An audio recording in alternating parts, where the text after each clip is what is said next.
A stranger showed up, claiming to be her brother, missing since the summer of 1958. The air was sharp with the scent of fallen leaves as Eleanor Whitmore stood on her porch, clutching a steaming mug of tea. The golden light of dawn filtered through the maples lining her quiet country lane, casting long shadows that danced across the weathered planks of her farmhouse. It had been decades since she last felt this kind of peace. Decades since life stopped feeling like it belonged to someone else. Then came the knock. It wasn't loud, but it startled her all the same. She set down her mug, wiped her hands on her sweater, and opened the door. A man stood there, tall and lean, with eyes the color of storm clouds. He wore a leather jacket frayed at the edges and boots caked in mud, as though he traveled far. His face was lined with years of hard living, but beneath the weariness, something familiar lingered, a trace of the boy she once knew. "Eleanor," he said softly, his voice rough from disuse. "It's me, Thomas." For a moment, time froze. Her breath hitched, and the world seemed to tilt sideways. Thomas. The name echoed in her mind like a ghost story whispered late at night. She hadn't heard it spoken aloud in over 40 years. Not since the day he vanished without a trace, leaving behind only an empty fishing rod and 1,000 unanswered questions. Her first instinct was disbelief. This couldn't be him. Yet as she studied his features, the curve of his jaw, the faint scar above his eyebrow, her heart began to race. Could it really be Thomas? Or was this some cruel trick played by grief and longing? "You're alive?" she managed finally, her voice trembling. He nodded, his expression unreadable. "I didn't think I'd ever come back here, but I needed to see you." Eleanor stepped aside wordlessly, letting him into the house. As they moved toward the kitchen, memories crashed over her, like waves against a rocky shore. Summers spent chasing fireflies in the fields behind their home. Afternoons fishing by the creek, where Thomas would always catch twice as many fish as she did. And then, the nightmare. The phone call from their father saying Thomas hadn't come home after school. The endless search parties combing the woods. The letters sent to every state trooper within a 100-mile radius, all leading nowhere. She poured him a cup of coffee, her hands shaking so badly she nearly spilled the pot.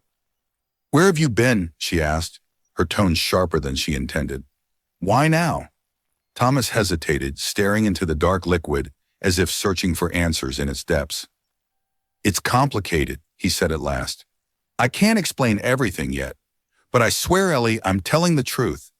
Her nickname hung in the air between them, heavy with nostalgia. No one had called her that in years, not even her late husband, Frank, who'd loved her fiercely until the end. Hearing it now brought tears to her eyes, though she blinked them away before he could notice. Word spread quickly in small towns like Willow Creek. By noon, half the neighborhood had gathered outside Eleanor's house, peering through windows or lingering on the front lawn. Old Mrs. Hargrove brought over a plate of cookies for the prodigal son, while Sheriff Daniels parked his cruiser at the curb and knocked on the door, demanding to speak with Thomas. Everyone wanted answers Eleanor didn't have. As the hours passed, doubt gnawed at her resolve. What if this man wasn't her brother? What if he was a con artist preying on her vulnerability? But deep down, buried beneath layers of fear and uncertainty, a spark of hope refused to die. Hope that maybe, just maybe, the gaping hole in her heart could finally begin to heal. By evening, the house fell silent again. Thomas sat across from her at the kitchen table, nursing his third cup of coffee. Outside, the wind picked up, rattling the shutters and sending dry leaves skittering across the porch.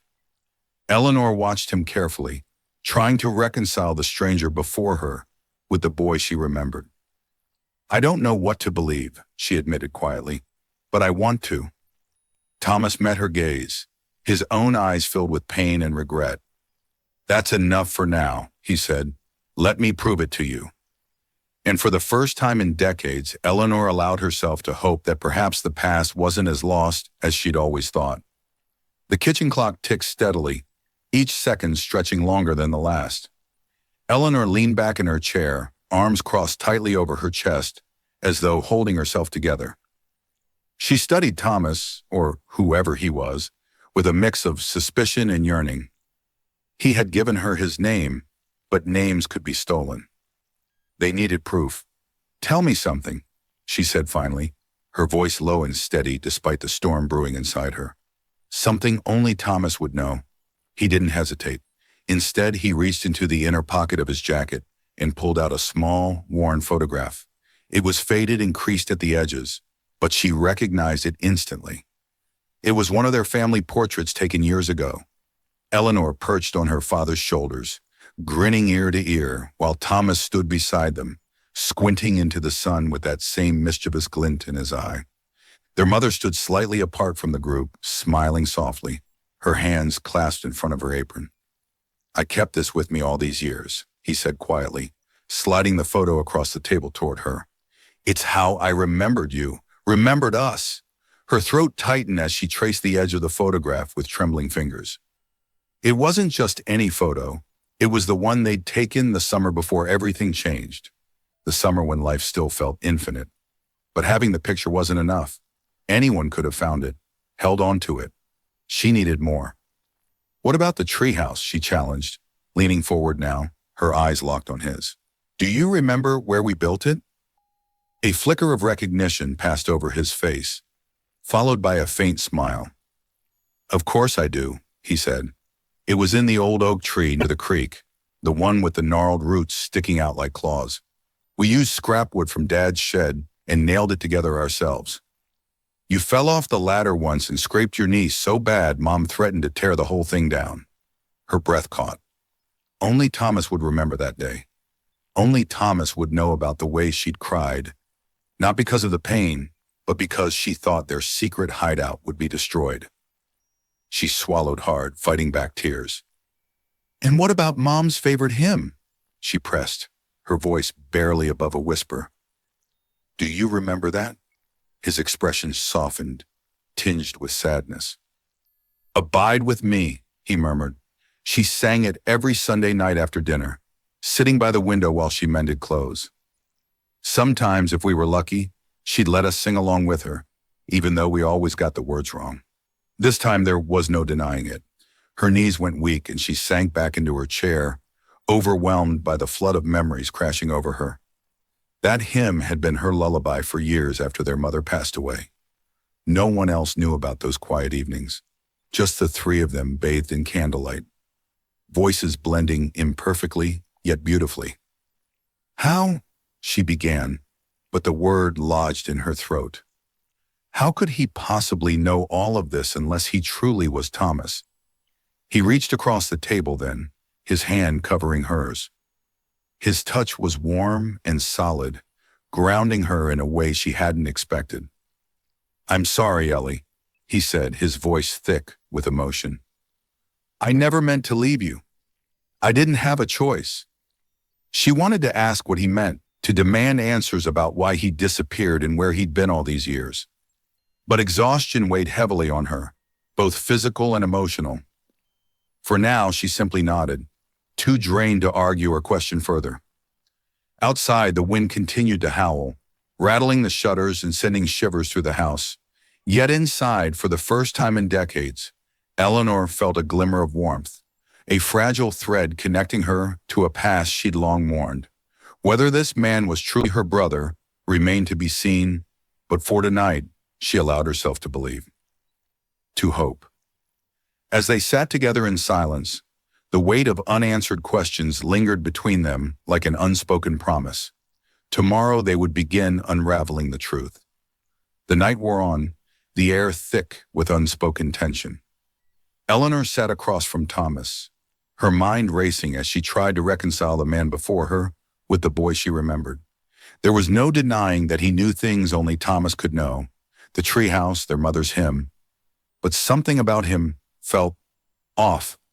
Subtle details gnawed at her subconscious, like splinters beneath her skin, refusing to be ignored. For one, his accent. It wasn't heavy or obvious, but there, a faint cadence in his speech, a slight inflection that hinted at years spent somewhere far from Willow Creek. She'd grown up hearing the flat vowels and clipped consonants of rural Ohio. This voice carried echoes of somewhere else entirely. Perhaps Europe, or maybe even farther east. She couldn't place it, but it unsettled her all the same. And then there were the questions he avoided. "Do you remember Mr. Hensley?" she asked casually, referring to their old neighbor who'd always given them fresh apples from his orchard. "He used to let us climb his ladder and pick the highest ones." Thomas hesitated, his fork hovering over the slice of pie Mrs. Hargrove had dropped off earlier. "Hensley," he repeated slowly, as if testing the name on his tongue. "Sure, I think so. Nice guy." But his tone lacked conviction, and his eyes darted away from hers. Eleanor pressed further. "What about the church picnic in '58? You won the sack race that year. Everyone cheered when you crossed the finish line." Again he paused, his jaw tightening imperceptibly. "The church picnic," he echoed, forcing a smile. "Yeah, good times." She studied him closely, noting the way his fingers drummed nervously against the table. He hadn't outright denied remembering these moments, but neither had he confirmed them. Not really. His answers were vague, evasive, as though he were skirting around some invisible boundary. "You don't sound sure," she said finally, her voice tinged with suspicion. "Why can't you tell me more about those days? About the people we knew?" His expression hardened just for an instant, before softening again into something resembling regret. "It's been a long time, Ellie," he replied, choosing his words carefully. "Some things, they blur together after a while. Give me time to piece it all back together." Time. That was what he kept asking for. Time to explain. Time to prove himself. But every instinct screamed at her not to let her guard down completely. This man might look like Thomas, might know intimate details about their shared past, but cracks were beginning to show in the facade he presented, and those cracks made her uneasy. Still, she couldn't bring herself to turn him away. Not yet. Not when the alternative meant giving up the fragile hope that had taken root in her heart. So instead of confronting him directly, she decided to test him further, probing gently for inconsistencies without tipping her hand.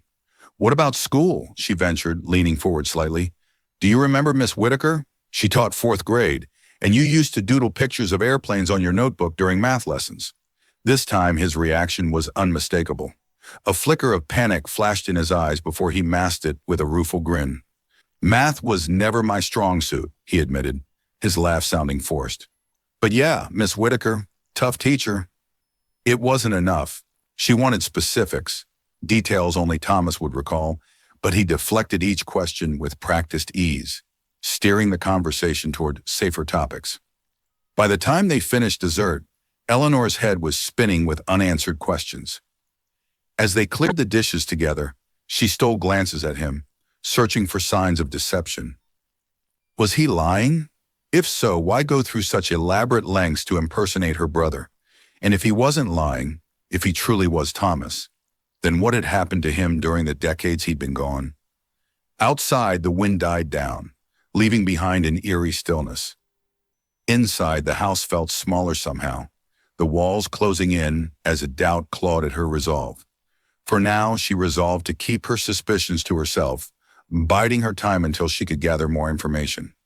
Tomorrow she would dig deeper, not just into his story, but into the mysterious void of the past 40 years. As they prepared to retire for the night, Thomas lingered by the doorway, watching her with an unreadable expression. "Thank you for letting me stay," he said quietly. "I know it's hard to trust me right now, but I promise, Ellie, I'll make you understand." She nodded, forcing a small smile despite the turmoil swirling inside her. "Good night, Thomas," she murmured, closing the door between them. Alone in her bedroom, Eleanor stared out the window at the moonlit field stretching beyond the house. Her thoughts churned like storm clouds, torn between hope and skepticism. Whoever this man was, he carried secrets. Secrets that threatened to unravel everything she thought she knew about her family, her childhood, and herself. Tomorrow, she vowed silently, she would find the truth, no matter where it led. The next morning dawned gray and overcast, the sky heavy with clouds that mirrored Eleanor's mood. She sat at the kitchen table, nursing a second cup of coffee, as she stared absently out the window. Sleep had eluded her most of the night. Every time she closed her eyes, fragments of memory tangled with questions about Thomas or whoever he was. By sunrise, she'd resolved to take action. A sharp rap on the front door startled her from her thoughts. Setting down her mug, she crossed the room and opened it to find Maggie Winslow standing on the porch, bundled in a bright red coat and clutching an umbrella. Maggie, her closest friend since childhood, had been one of the first people Eleanor called after Thomas showed up. "Well," Maggie asked without preamble, stepping inside, "how are you holding up? And more importantly, is he still here?" Eleanor nodded toward the living room, where Thomas sat quietly reading an old newspaper.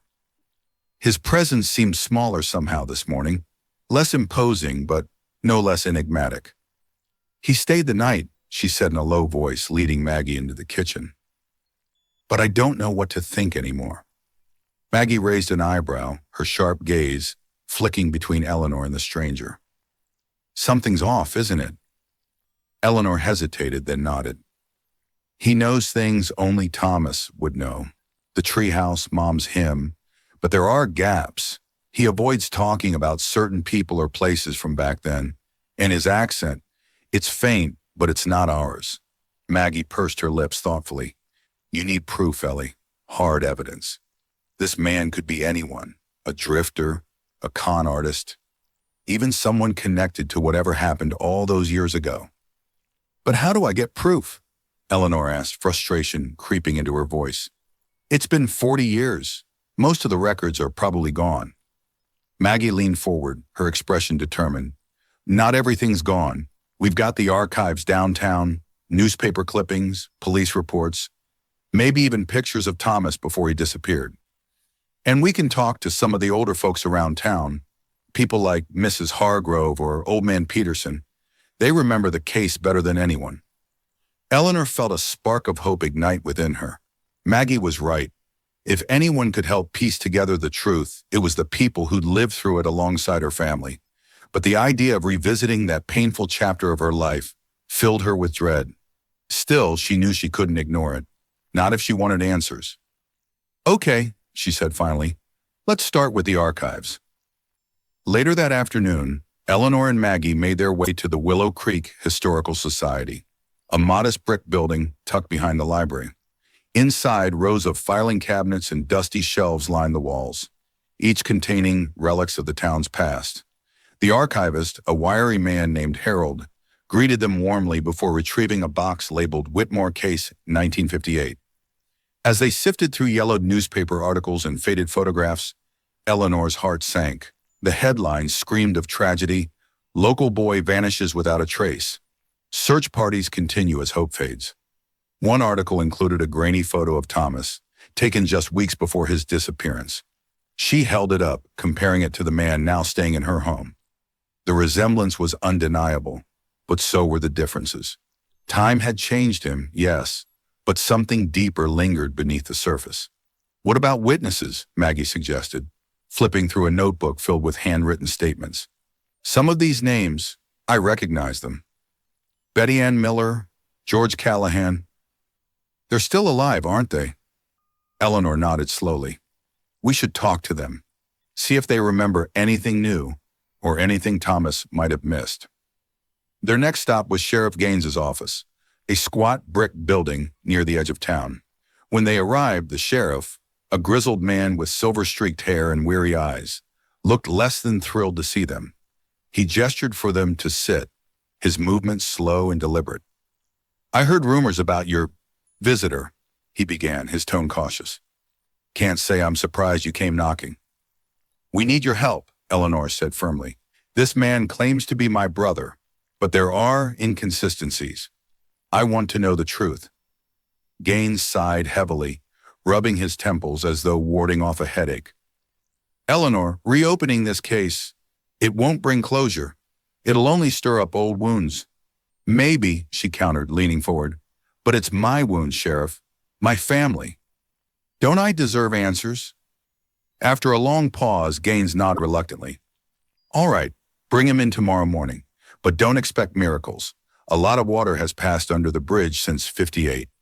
As they left the station, Maggie turned to Eleanor with a mixture of determination and concern. "You're doing the right thing," she said. "No matter what happens, you'll finally have clarity." Clarity.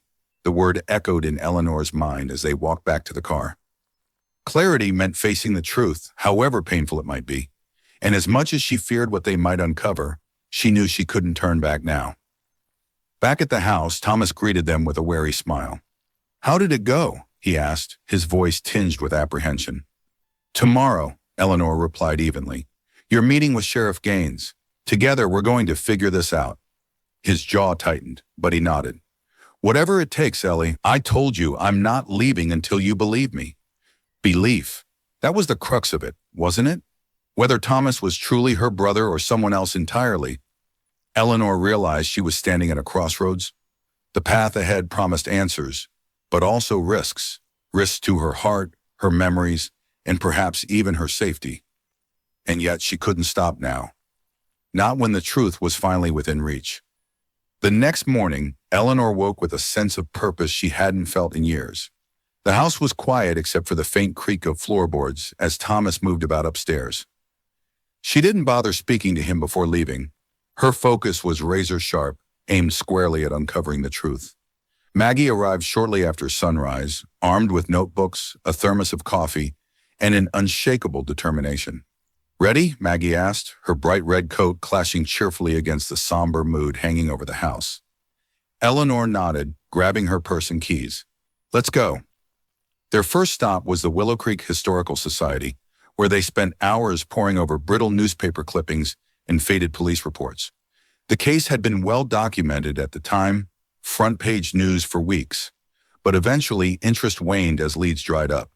Among the articles were heartbreaking pleas from their parents, begging anyone with information to come forward. One letter, written by their mother, stood out. "Our son is only 10 years old. He wouldn't run away. Something terrible must have happened." Eleanor traced the words with trembling fingers, her vision blurring with tears. Maggie placed a comforting hand on her shoulder but said nothing. Some wounds didn't need words.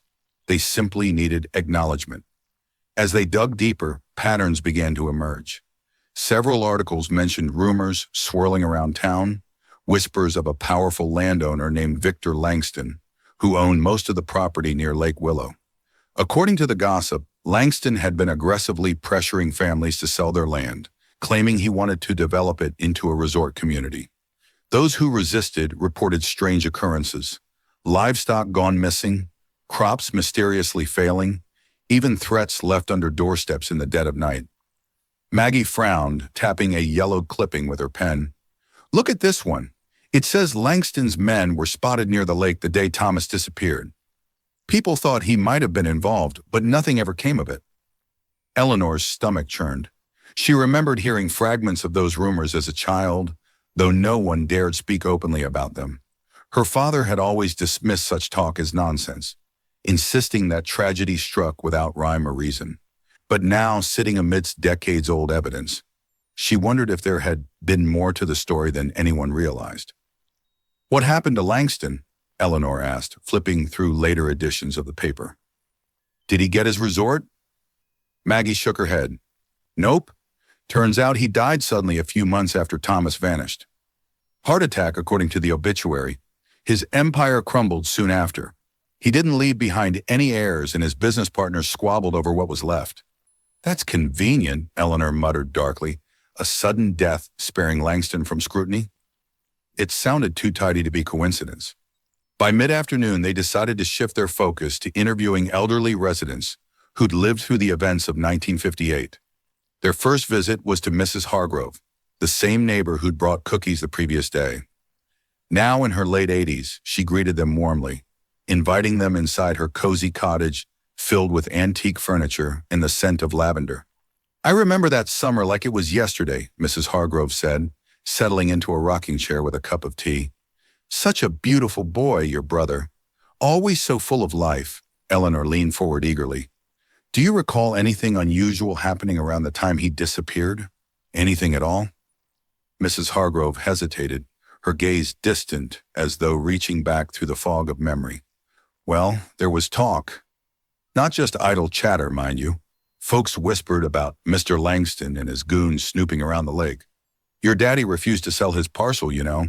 Said it had been in the family for generations and wasn't going anywhere. Eleanor exchanged a glance with Maggie. This confirmed what they'd read in the archives, but hearing it firsthand added weight to the theory. And then, Mrs. Hargrove continued, lowering her voice conspiratorially, there was that stranger. A stranger? Eleanor repeated, her pulse quickening. Yes, dear. Came to town not long before Thomas went missing. Kept to himself, stayed at the boarding house down by the train station. Nobody knew much about him, but some folks claimed they saw him arguing with Langston outside the general store. Eleanor scribbled notes furiously, her mind racing. Who was this mysterious man? And could he have played a role in Thomas's disappearance? Their final interview of the day took them to Old Man Peterson, a grizzled widower who lived alone in a crumbling farmhouse on the outskirts of town. At 92, his memory was spotty, but when prompted about the summer of '58, his eyes lit up with clarity. That boy of yours, he rasped, pointing a gnarled finger at Eleanor. I seen him walking toward the lake that day, had his fishing rod slung over his shoulder, whistling like he hadn't a care in the world. A chill ran down Eleanor's spine. Did you see anyone else with him? Peterson scratched his chin thoughtfully. Can't say I did. But later that evening, I heard shouting coming from the woods. Sounded like 2 men, maybe more. I didn't think much of it at the time, figured it was hunters or kids horsing around. But looking back, his voice trailed off, heavy with regret. By the time they returned home, exhaustion weighed heavily on both women. Yet Eleanor couldn't shake the feeling that they were onto something, a thread pulling them closer to the truth. As she climbed the porch steps, she noticed Thomas watching her from the living room window, his expression unreadable. How did it go? He asked as she entered, his tone carefully neutral. It went fine, she replied tersely, brushing past him. She wasn't ready to share what they'd learned, not until she understood how it all fit together. That night, as rain pattered against the windows, Eleanor lay awake, piecing together the fragments of the puzzle. Langston's greed, the stranger at the boarding house, the shouts in the woods, it all pointed to foul play. But what did it mean for Thomas? Was he truly her brother, caught in a web of secrets spanning decades? Or was he someone else entirely, drawn back to Willow Creek for reasons of his own?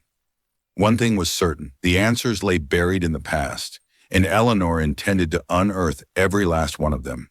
The rain continued to fall in steady sheets as Eleanor sifted through boxes stored in her attic, dust motes swirling in the dim light filtering through the small window. The air smelled of mildew and old wood, a stark contrast to the crisp autumn breeze outside. Maggie had suggested they leave no stone unturned, and so Eleanor found herself rummaging through relics of the past, old photo albums, letters tied with fraying ribbon, and trinkets long forgotten. Her fingers brushed against something tucked beneath a stack of yellowed quilts. Pulling it free, she uncovered a faded photograph, its edges curled and brittle with age. Her breath caught as she recognized Thomas immediately.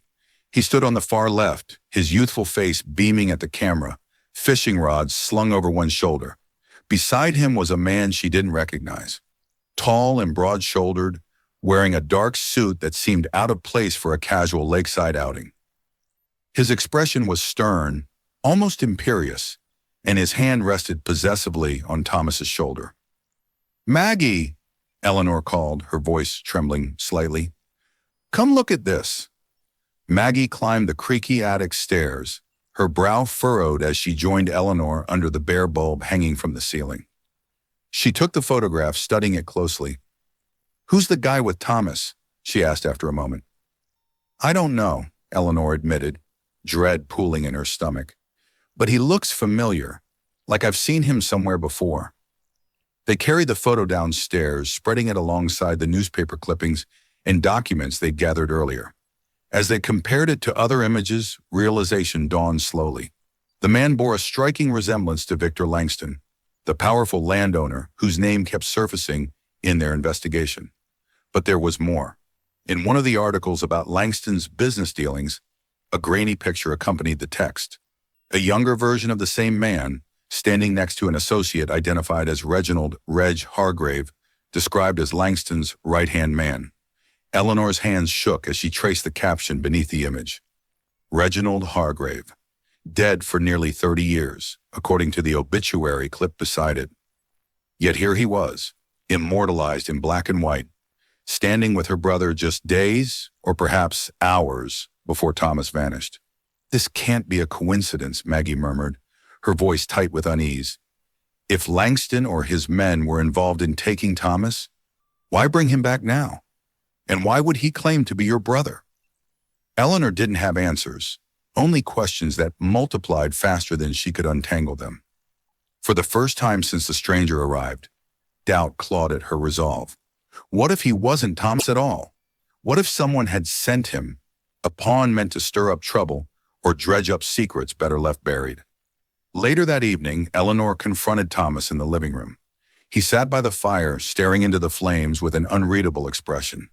When she entered, holding the photograph, his gaze flicked toward her warily. "What is this?" she demanded, thrusting the picture into his hands. "Who's the man standing with you?"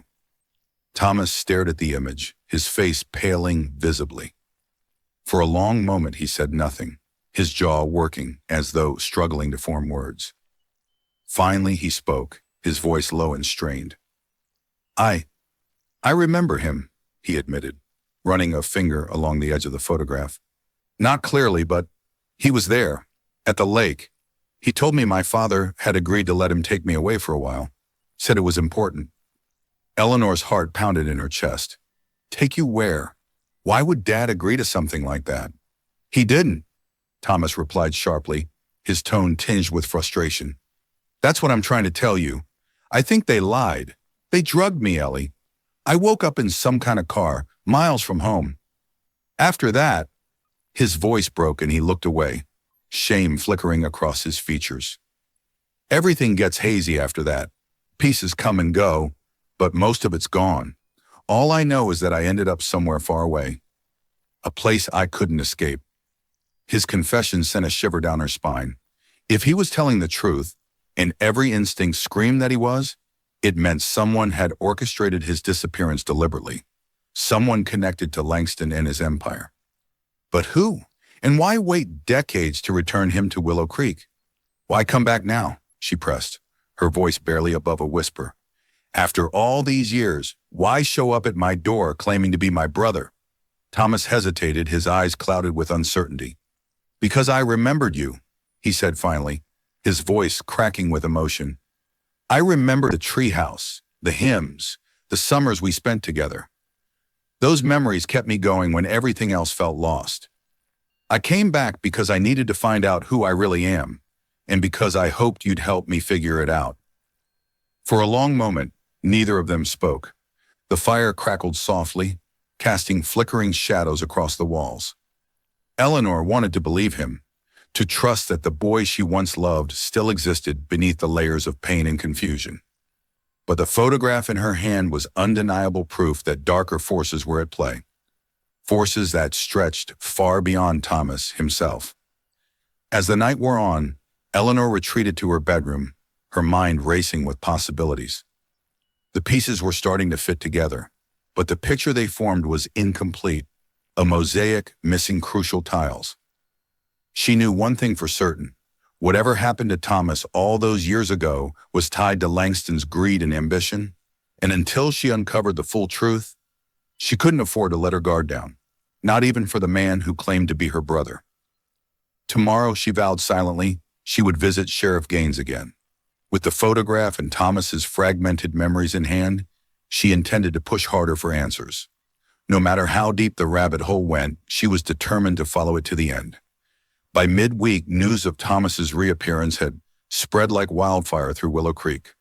The small town buzzed with speculation, dividing its residents into two camps: those who believed the stranger was truly Eleanor's long-lost brother, and those convinced he was a fraud preying on her vulnerability. At the center of it all stood Eleanor herself, caught in an emotional maelstrom that left her questioning not just the man staying under her roof, but also her own judgment. The believers were led by Mrs. Hargrove, whose maternal instincts seemed to soften toward the wary stranger. She visited daily, bringing casseroles and baked goods, while recounting stories of young Thomas from decades ago. "He has his mannerisms," she declared one afternoon as she set a plate of lemon bars on the kitchen counter. "The way he tilts his head when he listens, the little half-smile he gives when something amuses him. It's uncanny." Others weren't so easily swayed. Old man Peterson remained skeptical, muttering darkly about opportunists and inheritance scams. "Mark my words," he told anyone who would listen. "This fella knows exactly what he's doing. Comes waltzing back after 40 years, right when Eleanor's sitting pretty with no heirs. Smells fishy to me." Even Sheriff Gaines seemed torn, his gruff demeanor masking deeper unease. During their second meeting, he studied Thomas intently, asking pointed questions about his life before returning to Willow Creek. When pressed for specifics, Thomas faltered, admitting he couldn't recall certain details, a fact Gaines noted with raised eyebrows. "You see?" Maggie whispered later, as they walked home from the station. "People are watching. If we don't get answers soon, this whole thing could blow up in your face." Eleanor nodded absently, her mind elsewhere. It wasn't just the townsfolk's opinions weighing on her. It was the war raging inside her heart. Each day brought new moments of connection with Thomas, small gestures or shared memories that felt achingly familiar, and yet doubt lingered like a shadow she couldn't shake. One evening, as they sat together in the living room, Eleanor found herself staring at him over the rim of her teacup. He'd been flipping through an old photo album, pausing occasionally to comment on pictures of their childhood. His voice carried a bittersweet nostalgia, and for a fleeting moment, she allowed herself to believe he really was Thomas. But then anger surged within her, an anger directed not at him, but at herself. How could she have let him disappear all those years ago? Why hadn't she fought harder to protect him? These thoughts haunted her dreams, replaying scenes from their last summer together. Thomas laughing as they raced kites across the fields, his hand brushing hers as they climbed the ladder to their treehouse. She should have known something was wrong, should have seen the danger lurking just beyond the horizon. "Ellie?"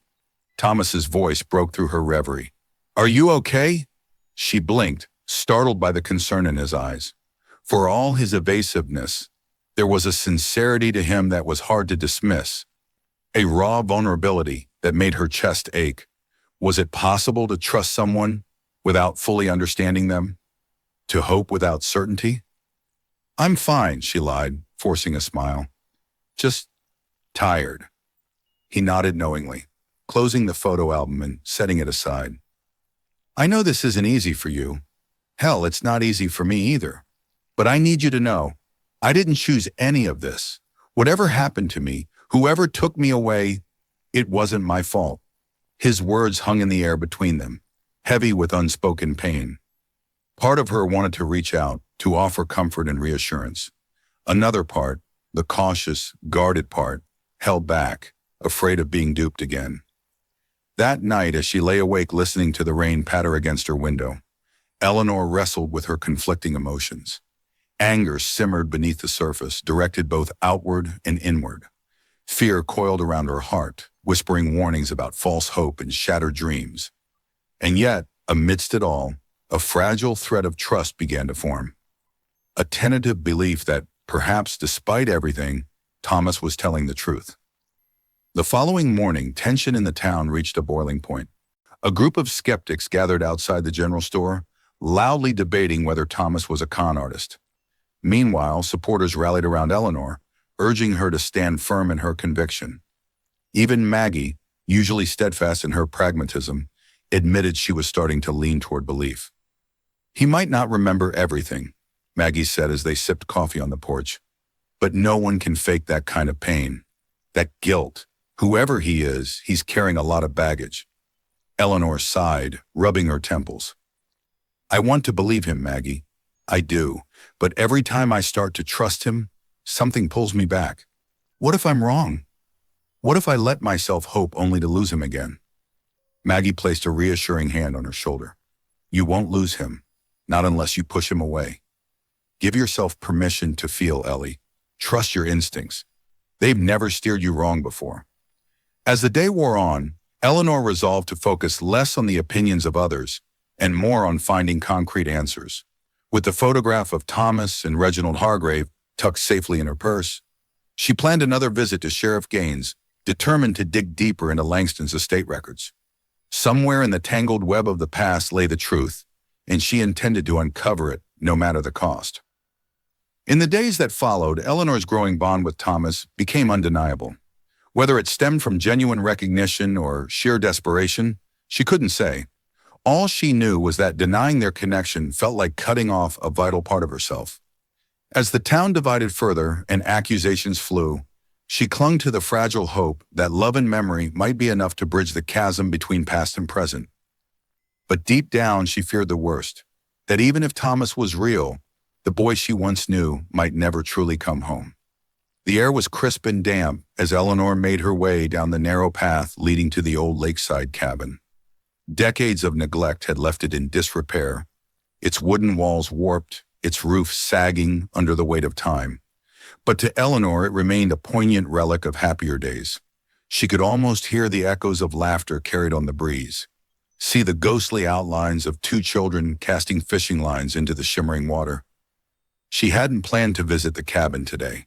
It wasn't part of any logical investigation or strategy. But something, a tug deep within her chest, had drawn her here, urging her to confront the place where Thomas had last been seen before vanishing without a trace. Perhaps she hoped to find some tangible connection to him, a clue that would bridge the yawning gap between past and present. The door creaked open with a groan, protesting against years of disuse. Inside, the cabin was dim and musty, filled with the scent of damp wood and mildew. Dust motes danced in shafts of sunlight streaming through cracks in the shutters. The furniture was sparse, a rickety table, a pair of chairs, and an ancient cot shoved into the corner. Nothing seemed out of place. Nothing hinted at answers waiting to be uncovered. And yet as Eleanor moved deeper into the room, her fingers brushing absently along the rough-hewn walls, she felt it, an irregularity beneath her fingertips, a faint seam barely visible unless you were looking for it. Her pulse quickened as she pressed against the panel, and with a soft click, a hidden compartment swung open. Inside lay a small, rusted pocket watch, its surface dulled by years of corrosion. Eleanor picked it up gingerly, turning it over in her hands. Etched into the back, nearly obscured by grime, were her father's initials, J.W. James Whitmore. Her breath caught in her throat. This belonged to Dad. He always carried this watch. Why would it be here? And why hide it? With trembling fingers, she pried the watch open. Inside, nestled against the delicate inner workings, was a folded scrap of paper so fragile it nearly crumbled at her touch. Carefully unfolding it, she read the scrawled message written in faded ink. "They'll come for you too." The words hit her like a punch to the gut, leaving her lightheaded and nauseous. Who had written this? And who were they? The note was cryptic, terrifying in its brevity. But one thing was clear. Whoever left it knew danger was coming. Not just for Thomas, but for their entire family. Eleanor sank onto the dusty floor, clutching the watch tightly as memories flooded back. Her father had been adamant about keeping their land, refusing Langston's offers no matter how aggressively he pursued them. Had he known something? Feared something? Was this warning meant for him or for someone else? Her mind raced, piecing together fragments of conversations she'd overheard as a child. Arguments late at night between her parents, whispers about threats and intimidation. At the time, she dismissed it all as grown-up worries, things kids weren't supposed to understand. Now those distant murmurs took on sinister meaning. A sudden noise outside startled her, a twig snapping underfoot. She froze, heart pounding, as she strained to listen. The wind rustled the trees, sending leaves skittering across the ground, but there was no sign of movement beyond the cabin's broken windows. Still, the hairs on the back of her neck stood on end. She wasn't alone. Shoving the watch and note into her coat pocket, Eleanor rose quickly, scanning the room one last time to ensure she hadn't missed anything else. Satisfied, she slipped out the door and hurried back toward the path, her steps quickening with every second. Whoever had hidden the watch, and whoever they were, they couldn't know she'd found it. Not yet. Back at the house, Eleanor locked herself in her bedroom, spreading the items on her dresser. Maggie arrived shortly after, summoned by a frantic phone call. When Eleanor showed her the watch and note, Maggie's face paled. "This changes everything," Maggie whispered, sinking onto the edge of the bed. "Your dad knew something was wrong. He must have suspected Langston, or whoever was working with him. Wasn't just bluffing." "But what did he suspect?" Eleanor asked, her voice trembling. "And why didn't he tell anyone? Why leave this here instead of taking it to the police?" Maggie shook her head slowly. "Maybe he thought it would protect you. Or maybe he didn't trust the police." The implication hung heavy in the air. If Langston had influence over local law enforcement, it wouldn't be surprising if her father feared retaliation. Or worse, corruption often thrived in small towns, especially when money and power were involved. Eleanor stared at the note again, the words burning into her mind. "They'll come for you too." For decades, she'd lived believing Thomas's disappearance was random, a tragic accident. Now it seemed more likely than ever that it had been deliberate, an act of vengeance or coercion tied to Langston's schemes. But what about now? What did it mean for her and for Thomas? That evening, Eleanor confronted Thomas in the kitchen, the watch clutched tightly in her hand. "Do you remember seeing this before?" she asked, placing it on the table between them. Thomas frowned, picking it up and examining it closely. Recognition flickered in his eyes. Yes, I think so. Dad used to carry it everywhere, but I haven't seen it since." His voice trailed off, uncertainty clouding his features. "Since you disappeared," Eleanor finished for him. She hesitated, then handed him the note. "This was inside. Do you recognize the handwriting?" He studied it silently, his expression darkening. After a long moment, he shook his head. "No, but it feels familiar somehow. Like I should know who wrote it." Eleanor watched him carefully, searching for signs of deception. Instead, she saw only confusion and fear, emotions mirroring her own. Whether he was truly Thomas or not, he was clearly caught in the same web of secrets that had ensnared their family. "We need to figure out who they are," she said finally, her voice firm despite the turmoil swirling inside her. "Because if they came for you once, they might try again." Thomas met her gaze, his eyes filled with resolve. "Then we'll face them together, Ellie, whatever it takes." For the first time in days, Eleanor allowed herself to believe that perhaps trust wasn't such a reckless gamble after all. Together they would unravel the truth and confront whatever shadows lingered in their past. The morning sun filtered weakly through the clouds as Eleanor and Maggie sat at the kitchen table, surrounded by documents, photographs, and scribbled notes. The air was electric with tension, charged by the weight of revelations that had begun to surface. Each piece of evidence they uncovered pulled them deeper into a labyrinth of corruption and betrayal, one that stretched far beyond the disappearance of Thomas. Maggie pushed a stack of papers toward Eleanor, her hands trembling slightly. "You need to see this," she said, her voice low but urgent. "It's worse than we thought." Eleanor scanned the documents, her stomach churning as the truth unfolded before her eyes. Maggie had spent hours combing through old records related to Victor Langston's estate, piecing together fragments of information that painted a horrifying picture. Among the findings were references to secret contracts, forged deeds, and payments funneled through shell companies, all pointing to illegal activities carried out under Langston's orders. But the most chilling detail came from an anonymous tip buried in a dusty ledger. Rumors of forced labor camps hidden deep in the woods near Lake Willow. Families who refused to sell their land were allegedly targeted, their children abducted and sent away as punishment, or leverage. If true, it meant Thomas hadn't simply vanished. He'd been taken as part of a calculated scheme to intimidate the Whitmores into compliance. "Oh my God," Eleanor whispered, clutching the edge of the table for support. Her mind reeled as images of those camps flashed unbidden in her thoughts. Cold, dark places where innocence was stripped away, where hope died slowly. Had Thomas endured such horrors? Was that why his memories were fragmented, his spirit so haunted? Before she could process further, There was a knock at the door.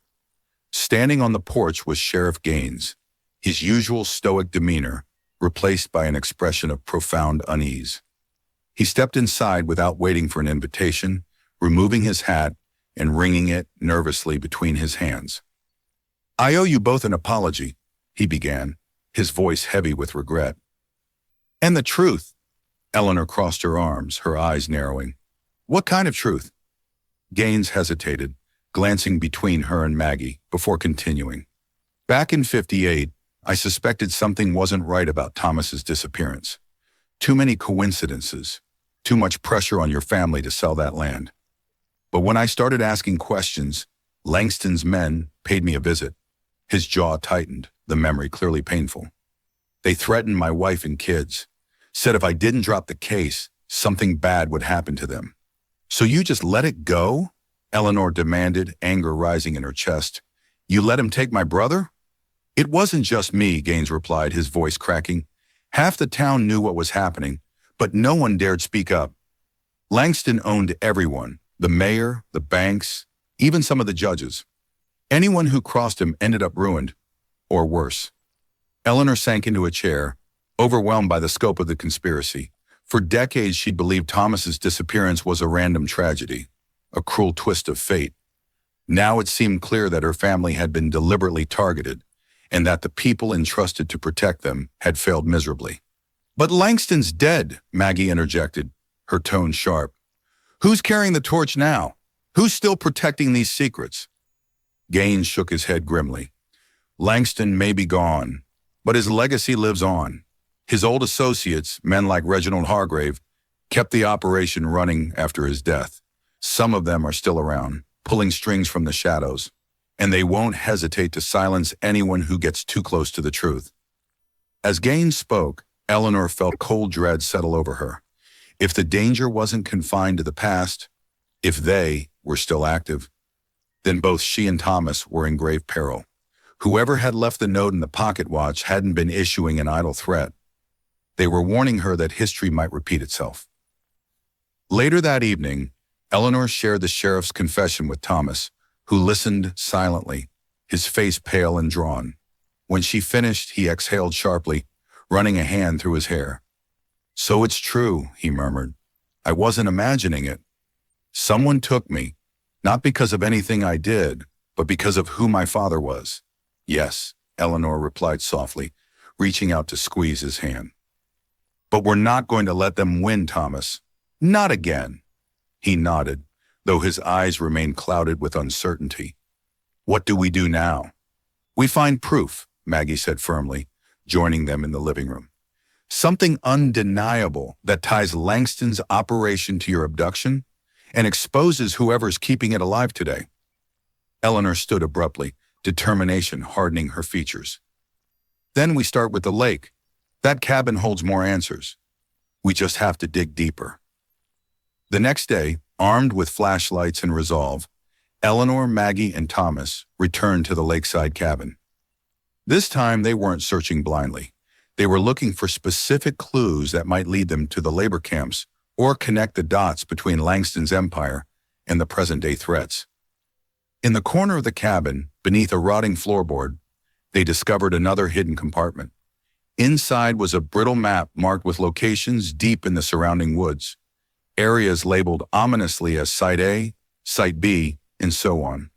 Notes scrawled in the margins referenced supply routes, guard rotations, and escape attempts. "This is it," Maggie breathed, tracing the map with shaking fingers. "These are the camps." Thomas stared at the markings, his fists clenched tightly. "We need to check them out, see if there's anything left." Eleanor nodded, though fear coiled in her gut. What if someone was watching? What if they already knew they were getting too close? As they prepared to leave, Eleanor noticed something else tucked beneath the map. A faded photograph showing a group of men standing near a cluster of crude wooden buildings. In the background, barely visible, was a boy who looked eerily like Thomas. Beside him stood a figure whose face was partially obscured, but whose posture and build matched the man in the earlier photo with Reginald Hargrave. Her blood ran cold. Whoever this man was, he was central to everything that had happened. To Thomas's abduction, to the threats against her family, and perhaps even to the stranger now sitting in her home. That night, as rain lashed against the windows, Eleanor confronted Thomas with the new evidence. He studied the photograph intently, his expression unreadable. "I don't remember this place," he admitted finally, his voice thick with emotion. "But I think I remember him." He pointed to the shadowy figure beside the boy. "He visited me sometimes, in the camp." Eleanor's heart ached for him, for the pain etched into every word, every glance. Yet she also felt a flicker of hope. With each revelation, they were closer to uncovering the full truth, closer to proving once and for all whether the man before her was truly her brother or something else entirely, and closer to ensuring that whoever they were, they wouldn't escape justice this time. The storm outside mirrored the turmoil brewing inside Eleanor's heart as she sat across from the stranger in her dimly lit kitchen. The rain hammered against the windows, the rhythmic patter punctuated by occasional flashes of lightning that illuminated their faces in stark relief. Between them lay the photograph of the boy who resembled Thomas and the shadowy figure whose presence loomed over everything they had uncovered. For days, Eleanor had clung to the fragile hope that this man was her brother, returned to her after decades of separation. But now, as he stared at the picture with haunted eyes, she felt a shift, an inevitability she couldn't ignore any longer. "I need to tell you something," he said finally, his voice low and trembling. "Something I should have told you from the beginning." Eleanor's breath caught in her throat. She braced herself, gripping the edge of the table, as if it might anchor her against whatever truth was about to come crashing down. "I'm not Thomas," he admitted, his words slicing through the tense silence like a blade. "I wish I were. God, how I wish I could be him for your sake. But I'm not." Her vision blurred with tears, though whether from grief or relief she couldn't say. "Then who are you?" she whispered, her voice barely audible over the storm. "My name is Daniel Harper," he replied, his gaze unwavering despite the pain etched into his features. "I was taken the same summer Thomas disappeared. We were held in one of those camps together, just kids, scared and alone. He saved my life more times than I can count." Eleanor's hands flew to her mouth, muffling a sob. Her mind raced, trying to reconcile this revelation with everything she thought she knew. If this man wasn't Thomas, then where was her brother? What had happened to him? "Why are you here?" she asked, her voice shaking. "Why pretend to be Thomas?" Daniel hesitated, his jaw tightening, as though fighting back emotions of his own. "Because I made him a promise," he said softly. Before the end, Thomas made me swear I'd find you someday, that I'd tell you the truth about what happened to him. I didn't know if I'd ever make it out alive, but when I did, I knew I couldn't break that promise." Eleanor's chest tightened, each word hitting her like a physical blow. "What truth?" she managed, dread pooling in her stomach.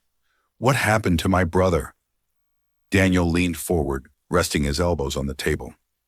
His hands trembled as he clasped them together, struggling to steady himself. "Thomas figured out why we were there," he began, his voice raw with memory. "He realized they weren't just punishing families. They were using us as leverage, threatening to hurt us unless our parents gave up their land." Eleanor nodded numbly, recalling the threats her father had faced. It all made sense now. The pressure, the fear, the sudden disappearance of her brother. "One night," Daniel continued, "they came for you. Someone must have tipped them off that your dad still hadn't agreed to sell. They planned to take you next, to use you against him." His voice cracked, and he paused to gather himself. "But Thomas wouldn't let that happen. He fought them, Ellie. He screamed and kicked and bit, doing everything he could to distract them so they wouldn't get to you." Tears streamed down Eleanor's face as she pictured her little brother, brave and selfless, even in the face of unimaginable terror. She remembered the last time she'd seen him, the way he'd hugged her tightly before heading out to fish at the lake. Had he known then what was coming? Had he already decided to protect her, no matter the cost? "They dragged him away," Daniel said, his voice barely above a whisper. "I never saw him again after that." But I heard rumors later, whispers among the guards. They said Thomas tried to escape, tried to run back home to warn you. And when they caught him, his voice broke and he looked away, unable to meet her eyes. Eleanor reached out instinctively, placing a hand over his. "It's okay," she murmured, though her own voice quavered with emotion. "You don't have to say it," but Daniel shook his head, forcing himself to continue. "They killed him, Ellie. Beat him until he couldn't stand anymore. But even then, he kept calling out for you, begging them to leave you alone." The room seemed to spin as the weight of his words crashed over her. Thomas hadn't simply vanished. He'd sacrificed himself to save her. All these years, she'd carried guilt for failing to protect him, while he'd been willing to die to keep her safe. "I promised him I'd find you," Daniel said, his voice thick with unshed tears. "That I'd tell you how much he loved you, how much he wanted you to live a happy life, free from the fear they tried to force on us." Eleanor collapsed into her chair, overwhelmed by grief and gratitude. For 40 years, she'd mourned a brother she believed lost without reason. Now she understood the depth of his courage and the price he'd paid for her freedom. Later that night, as the storm began to subside, Eleanor and Daniel pored over the map and photographs they'd found at the cabin. Together, they pieced together the final chapter of Thomas's story: the location of the camp where he'd been held, the identities of the men responsible for his abduction, and ultimately, the truth about his fate.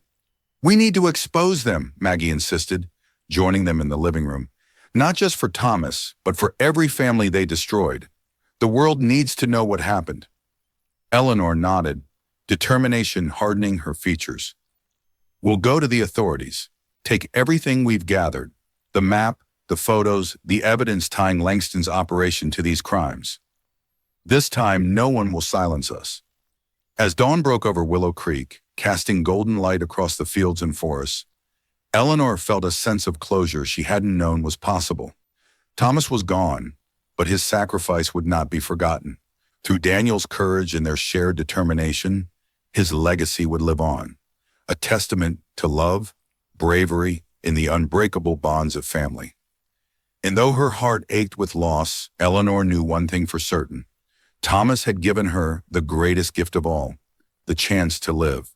The weeks that followed were a blur of activity, driven by Eleanor's determination to honor Thomas's memory.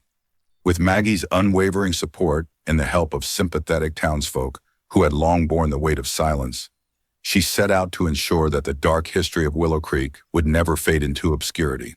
Together, they compiled testimonies, documents, and photographs into a comprehensive account of Langston's crimes. The forced labor camps, the intimidation tactics, and the lives destroyed in pursuit of greed. Eleanor worked tirelessly, pouring her grief into action.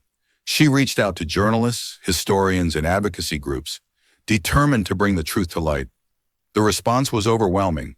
Articles were written, documentaries filmed, and memorials planned for those who had suffered under Langston's regime. Slowly but surely, the town began to heal, its people united by a shared commitment to justice and remembrance. Through it all, Daniel remained a quiet presence in Eleanor's life. He stayed briefly at her home, helping her sift through evidence and offering fragments of his own memories whenever he could. Though he wasn't Thomas, his connection to her brother ran deep, and she found comfort in knowing someone else understood the magnitude of what Thomas had done. But Daniel couldn't stay forever. One crisp autumn morning, as golden leaves swirled in the breeze, he packed his few belongings and prepared to leave. Standing on the porch, he turned to Eleanor with a somber smile. "I promised Thomas I'd find you," he said softly, "and now I've kept that promise. But there are others out there, people who need to know they were not alone. I have to keep moving, Ellie. For him." She nodded, tears welling in her eyes, but accompanied by a bittersweet sense of peace. "Thank you, Daniel," she replied, her voice steady despite the lump in her throat. "For everything, for bringing me my brother back, even if it wasn't the way I hoped." He stepped forward, pulling her into a gentle embrace. "Thomas loved you more than anything," he murmured. "Never forget that." As his car disappeared down the winding road, Eleanor felt both loss and gratitude. Daniel carried Thomas's legacy forward, ensuring that his courage would continue to inspire others. And though he was gone, Eleanor knew her brother's spirit remained with her. In the stories she told, the lives he saved, and the laughter she remembered from their childhood summers. A few days later, Eleanor returned to the lake one last time. The air was cool and still, the surface of the water reflecting the soft hues of twilight like liquid glass. In her hands, she held a small urn containing ashes recovered from Thomas's belongings. A tattered shirt, a worn fishing rod, and the rusted pocket watch engraved with their father's initials. These remnants were all she had left of him, yet they felt profoundly significant, tangible pieces of a life cut tragically short. Standing at the edge of the dock, she closed her eyes and whispered a prayer. "You gave me my life, Thomas," she said, her voice trembling with emotion. "I'll spend the rest of mine making sure your sacrifice isn't forgotten." With careful hands, she scattered the ashes across the water, watching as they blended seamlessly with the ripples. A single tear slid down her cheek as she stood silently, letting the moment stretch into eternity. Just as she turned to leave, a sound caught her attention. A faint echo carried on the wind. It was laughter, bright and carefree, unmistakably familiar. Her breath hitched as she froze, half expecting to see a shadowy figure darting between the trees or hear the splash of oars against water. Instead, the laughter faded as quickly as it had come, leaving behind only the gentle lapping of waves against the shore. Eleanor smiled through her tears, her heart swelling with warmth. Whether it was truly Thomas reaching out to her or simply the power of memory, she didn't know. And perhaps it didn't matter. What mattered was that she could feel him again, alive in the beauty of the place they had loved so dearly. "Goodbye, Thomas," she whispered, her voice barely audible over the rustling leaves. "Be free." As she walked away from the lake, the weight of sorrow lifted ever so slightly, replaced by a quiet resolve. Thomas's story would live on, not just in the records and memorials, but in the hearts of those he had touched. And Eleanor, carrying his love and bravery within her, would continue to honor him every day of her life.